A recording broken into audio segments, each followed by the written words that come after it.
Hi, welcome back. You're with Business Lunch. A fresh development in the Amazon Future Retail case. The Delhi High Court has stayed the operation of the order that directed attachment of Kishore Bayani's assets, warning of jail term. Our colleague Ashmit Kumar, who tracks the case closely, joins in with the details. Hi, Ashmit, go ahead.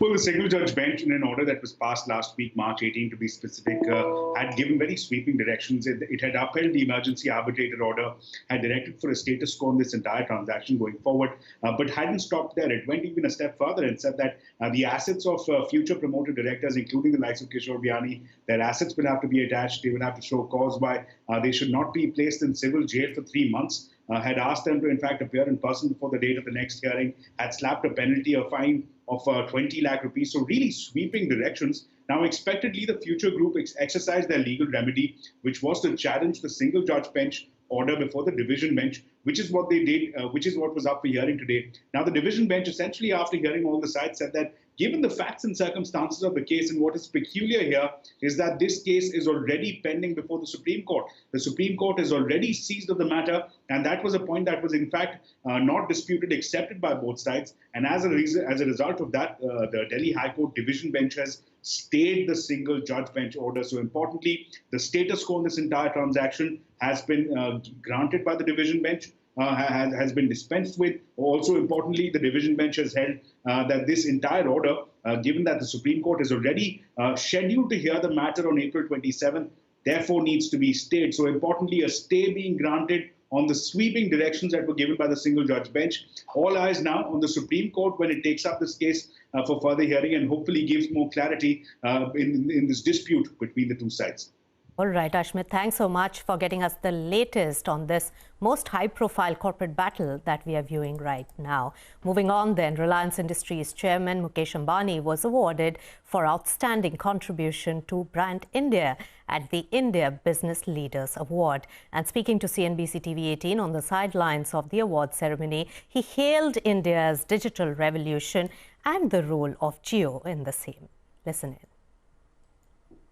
Reliance has always believed in the ability of India's youth to harness the revolutionary power of digital technologies in their startup enterprise. Jio is a product of this youthful vision. The digital infrastructure built by Jio worked wonders for India during the pandemic lockdown. Throughout 2020, India worked online, played online, studied online, made payments online, and got entertainment online, and is still doing so. And things will only get better with the launch of 5G, which is going to be a powerful force multiplier for India.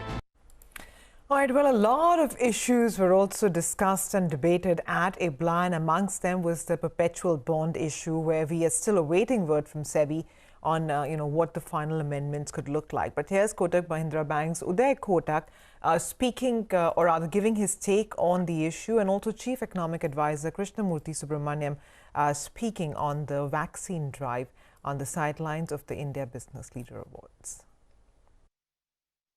A perpetual bond is a perpetual bond. It is closer to equity than debt. And if there is a call option, the call option is with the issuer, not with the investor.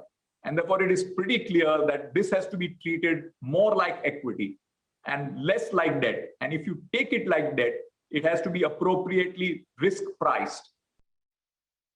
Pace of vaccination, I think, we said this in the economic survey as well, that the vaccine for all the citizens is also the vaccine for the economy. So I think that's the first aspect that I would, mention. Given that, we have the vaccine, and, I think both supply side and other, capacity constraints in terms of how much we can do daily, all those must be, relaxed so that we can do more, at a higher pace, whether it's actually privatization or the asset monetization or the, public capital expenditure. I think, India would actually recover very well, not only this year, but also create the conditions for accelerated growth, in this decade. The winner